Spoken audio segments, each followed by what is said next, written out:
first ladies of the church, but we do community outside the walls of the church. And with that, you know, we've had belt drives. One of the particular schools wanted to the children to have belts, you know, to cut down on the sagging and that. So we participated with that. Of course, we used one of the churches as one of the focal points in bringing the belts in, but it was for an outside ministry outside of the church. So those are some of the things. The diaper drive, we did that, and like I said, that was for one of the senior parent facilities that we, you know, facilitated that with. So a lot of the work we are first ladies of the church, but we do our work and our ministry outside of the walls of the church. And is that the way you design this organization? Is that what we're saying here, Ms. Duke? Absolutely, absolutely. When I called First Lady Russell, I was telling her what God had just kind of given me, and what was interesting about that is each lady that I called, and we have 7 board members, and currently we have 26 active women that have been supportive of this ministry. And I said, you know, there's so much that needs to be done, and a lot of the small churches seem to duplicate services, and we're saying there's a lot that needs to be done, but we can work this out by coming together and doing this. And so as of August of this year, we would have been in operation for a year. We're 501c3, tax exempt, and we have an awesome opportunity to have a food drive. We are partnering now with the Second Harvest Food Bank, and so it gives us an opportunity to provide food to those that are in need within our community. So there's so much that we want to do. We know that we can't do it by ourselves, which is why we have agreed to collectively come together so that we can continue to serve in our community. And of course, Ms. Russell, looking at what Ms. Duke has said in reference to reaching out, I would imagine that your church is probably doing the same thing in terms of the reaching out as well. Is that yes, sir. Yes, sir. I'm trying to, well, yeah, we do several things, but I was trying to think in particular, we have a bin where we're doing, like, you know, the clothes to turn into for the homeless or whatever. So yeah, it's, you know, it's just so much to be done. But like Sister Duke has said, a lot of our churches are small, and it takes, you know, us to work together in order to have a greater or bigger impact. So we have decided to do that, and it has really been very, you know, beneficial. So this organization is having a real, can have a greater impact in terms of helping to alleviate some of the suffering and homelessness and some of those other issues that we generally have within our community. Is that what we're saying? Well, absolutely, Dr. Haney. For example, she made mention of it. They did a program, outreach, I guess you would call it, program, a fundraising program for a local ministry around here, a local program here called Renewal House. Renewal House caters to women and children who are on drugs and the like, and helping them make that transition. So they did a fundraiser, raising, you know, Pampers and all that kind of stuff for that particular program. And it was a great program, but you know what was really excellent about that program was when Dr. Russell came in and did his piece, his PowerPoint presentation on child abuse and child abuse prevention and stuff. Learned so much in that setting right there. So what they're doing, they're out here ministering, they're educating the people, and then they're going over into the disciples' villages, and they're serving and ministering to the elderly and having fun with them, and playing the game with them, just doing all that kind of stuff like that. And then that jail and bail. Boy, that was really fun. That was good. You know, that little program, little show. I mean, it was really great. You know, and it was awesome. But it helps bring people together, and it's more than just a Sunday kind of thing, dealing with Christianity and et cetera. It's a sort of community kind of thing, and I understand. And the question I might raise here is, how did that belt drive go? You see, because you know, it was extremely well. We understood that it was a school that, you know, they require uniforms. Well, belts are a part of the uniform, but in some communities, that's one of those things that we take for granted. You know, the children they were in high-risk areas, and they needed belts. So the First Ladies came together, and we collected belts, and then we provided them to one of the churches that we partner with, and then that church supplied the belts to the school that was in need. So whenever we find out that there's a need, we know that we're in a position to try to address that need. And we do that, and we just, we serve. Just blessed by doing it. That's blessed right. by being able to do it. Now, we've got about 3 minutes before the end of this show for today, and what I'd like for you to do now is to think of some of the things that you thought that you'd like to say before you got here this day, and this will be your opportunity. Ms. Russell, what are some of the things that you thought, in view of the fact that you'd have the ear of a large audience this morning, what are some of the things that you thought that you'd like to leave with this audience this morning? Then Ms. Duke will give us some statements, and Pastor Walker will give us some statements in reference to what the two of you have talked about, and then we'll end it for the day. Well, I guess basically what I would like to do, or for the audience to know, that so many times we are misunderstood as a first lady or minister's wife. And in my particular case, I'm here to serve. Again, like I said, I believe that is my purpose.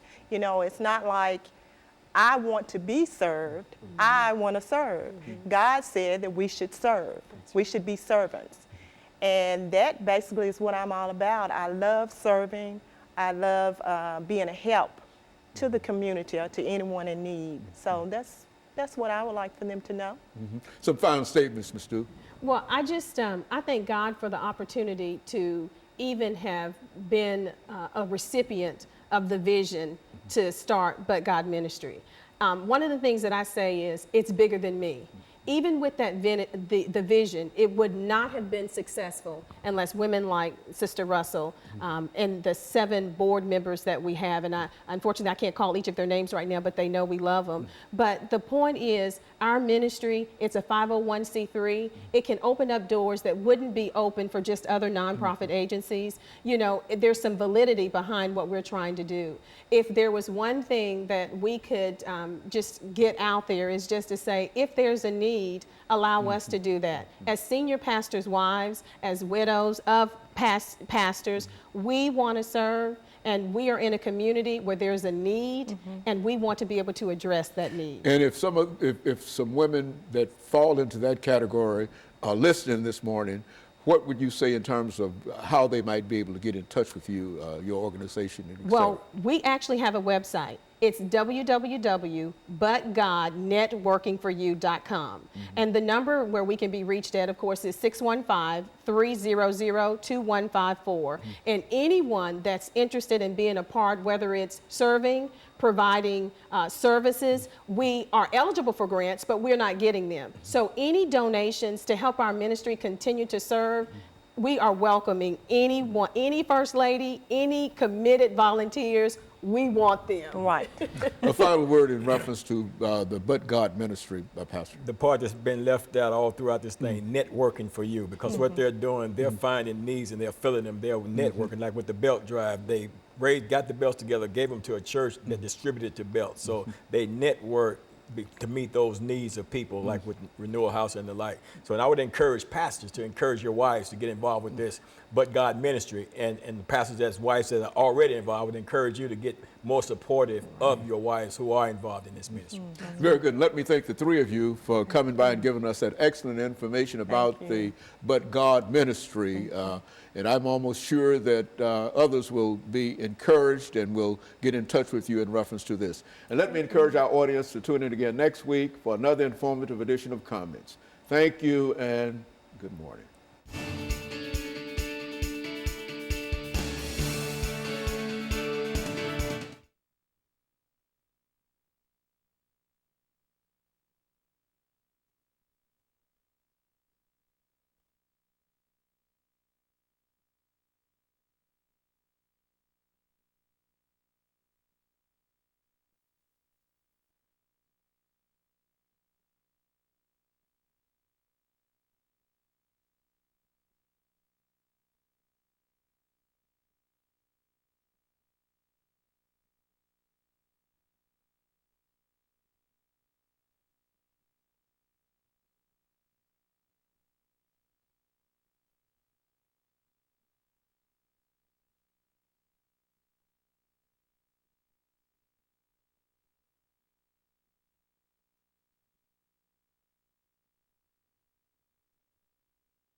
Thank you and welcome to the show this morning. The topic this morning is challenges of the Christian experience. And we're fortunate to have with us to talk about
Thank you and welcome to the show this morning.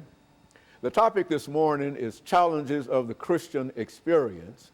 And we're fortunate to have with us to talk about some of the challenges of the Christian experience, Pastor Reverend Daniel Hayes, the senior pastor of John Wesley United Methodist Church. And of course, Reverend Hayes, let me welcome you to the show this morning. Thank you, Dr. Haney. And indeed to tell you how delighted we are to have you here. We've had you on a number of occasions, but it's been a long time. And so we're glad to simply welcome you back to the show this morning. And as we indicated, the topic is the challenges of the Christian experience.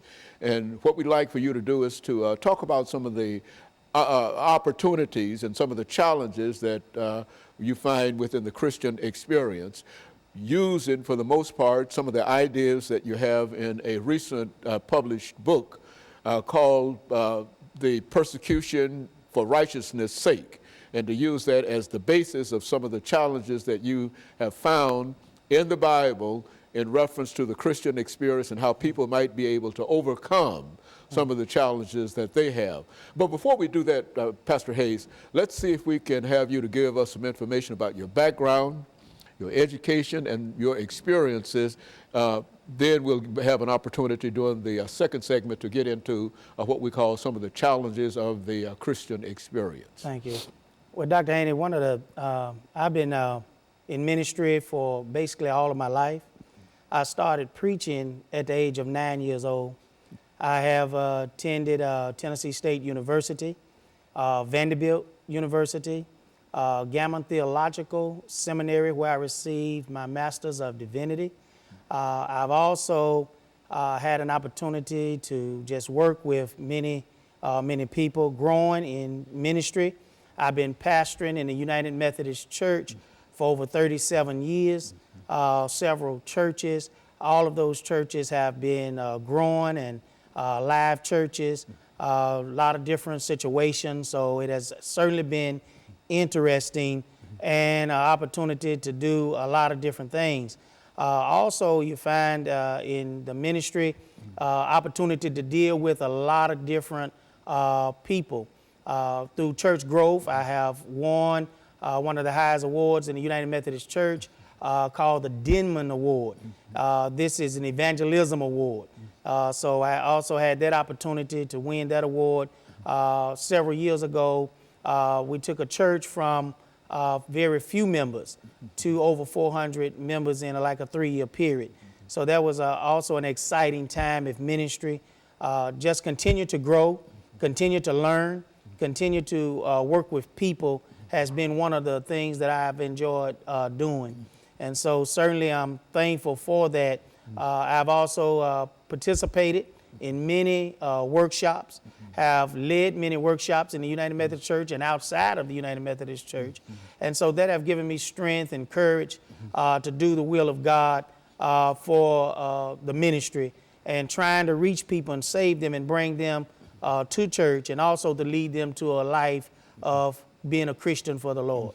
And so you've been involved in ministerial work one way or the other, practically, as a matter of fact, I think you said practically all of your life, in a real sense, after having started preaching at the age of 9. Right. Certainly you've been involved literally all of your life dealing with the Word of God, right, one way or the other. And as I indicated earlier, there are some of the challenges that I'm sure that during the many years that you've been involved with this ministry, there are some of the challenges that you've been able to pull out in terms of being able to deliver to our audience this morning, some of the challenges and how the Christian experience has been able to help people overcome some of those challenges. Correct. What would you say, looking at your ministry, one of the things that you've had to deal with more than any other real item, and what we're suggesting here, because we've got a minute in this segment, to simply think in terms of a single item that you think that, that you've had to deal with in your ministry, doing all of your churches and et cetera, that you could start us off with when we come back, dealing with as a challenge. Okay. Just think about that, and perhaps you want to make some statements in reference of what that challenge might be. One of the things, you know, we're going to talk about just loving people. You got to be a good Christian and a true Christian is crossing lines where you just love everybody. You treat everybody like they're somebody, even those that others may count out. You have to treat them as a child of God. And you have to show yourself as a Christian and give yourself Christian love. Very good. And so one of the great challenges that you'll talk about after our first commercial break will be what? The ability to be able to love one another. Is that it? And we'll be back with our audience following this very, very short commercial break.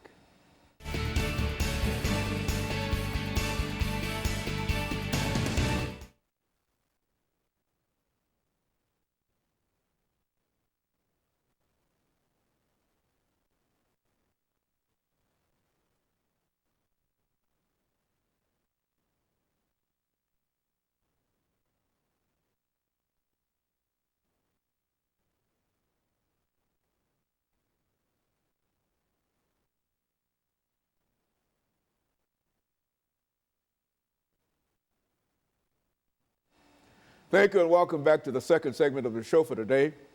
We're talking to Pastor Daniel Hayes of John Wesley United Methodist Church, and he's given us some information in reference to some of the challenges of the Christian experience. And he's using, for the most part, some of the information that he has developed in a recently published book called Persecution for Righteousness' Sake. Pastor, let's look at some of the items that you, as we indicated during the end of the first segment, some of the things that I think you indicated love it was a major item in reference to that, everything that fits all across your ministry. Speak to that. Right. One of the things that we have to understand is that being a true Christian for the Lord, our responsibility is to go forth and make disciples of Jesus Christ. And it's hard to do that if you don't have love within your heart and teach people how to love one another. One of the things that's happening across the church today is that we see that there is a large number of nuns. Now, nuns are not the nuns that that are so gratefully serve in the church. I'm talking about nuns that don't attend church at all. N-O-N-E. Correct. That people that prefer to do something else on Sunday or Saturday or any other day than go to church. They saying, I'd rather not be in church because we're not feeling love. We're not feeling wanted. We're not feeling desired. One of the things that we have to do as children of God is to spread love to everyone and show everybody that they are of worth in the sight of Jesus Christ. In my book, Persecution for Righteousness' Sake, I lifted up a lot of examples that people that have been thrown aside, people that have made mistakes, people that have had misfortunes in their lives. Sometimes we kick them aside.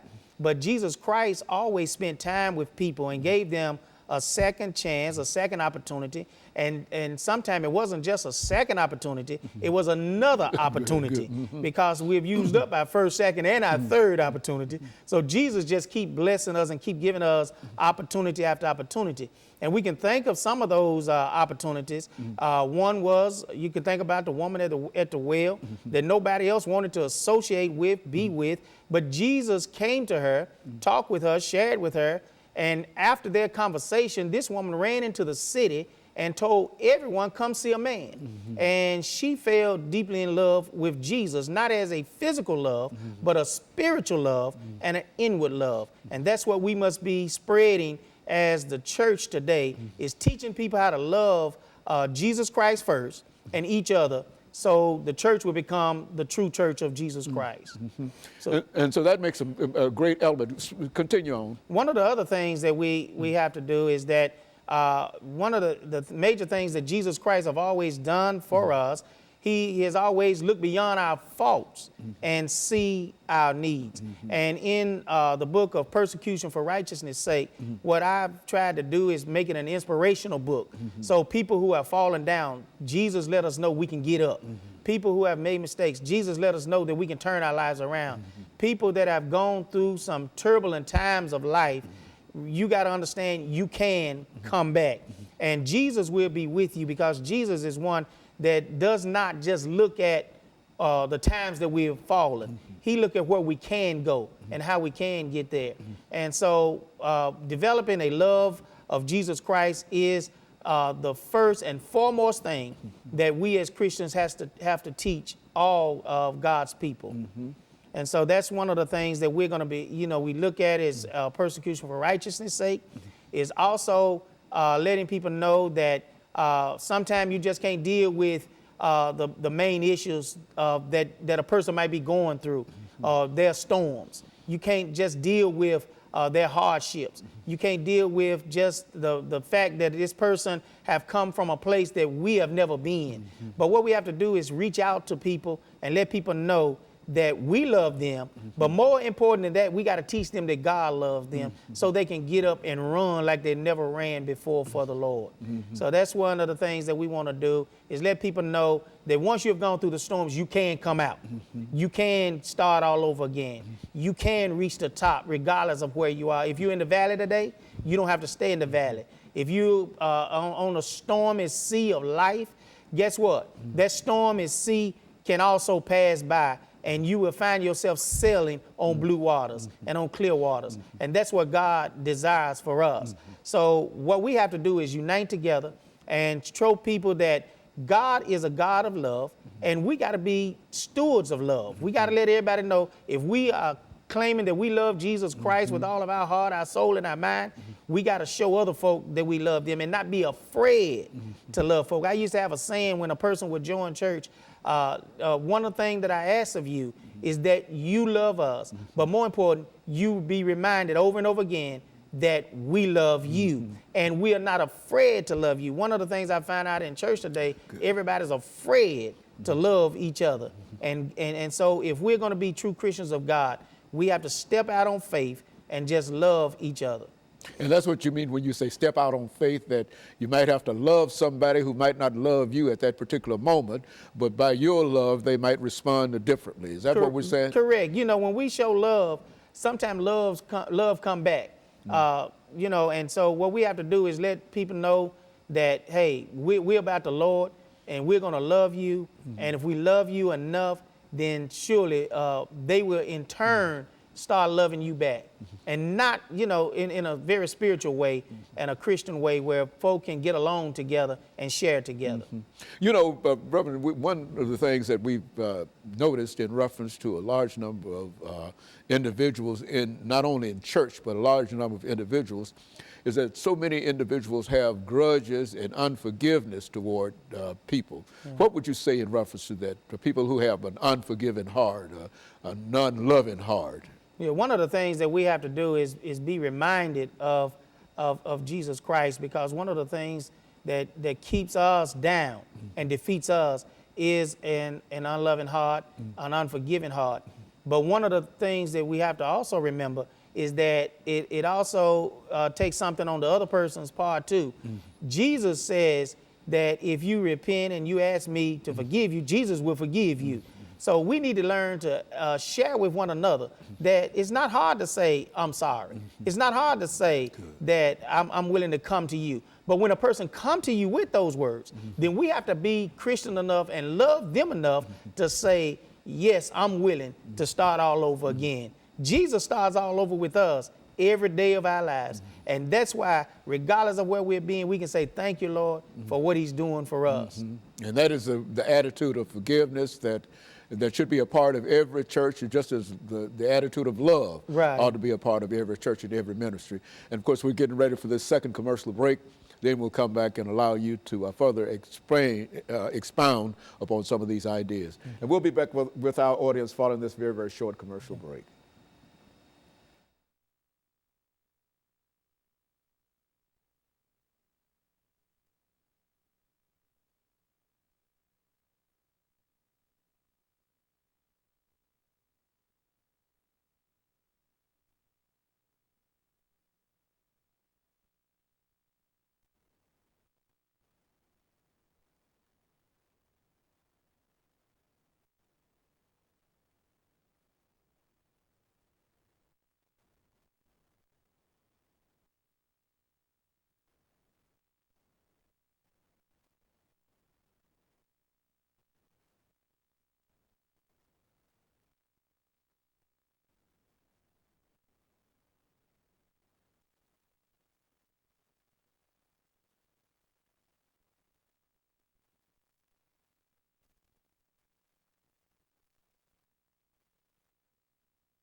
Thank you and welcome back to the final segment of the show for today.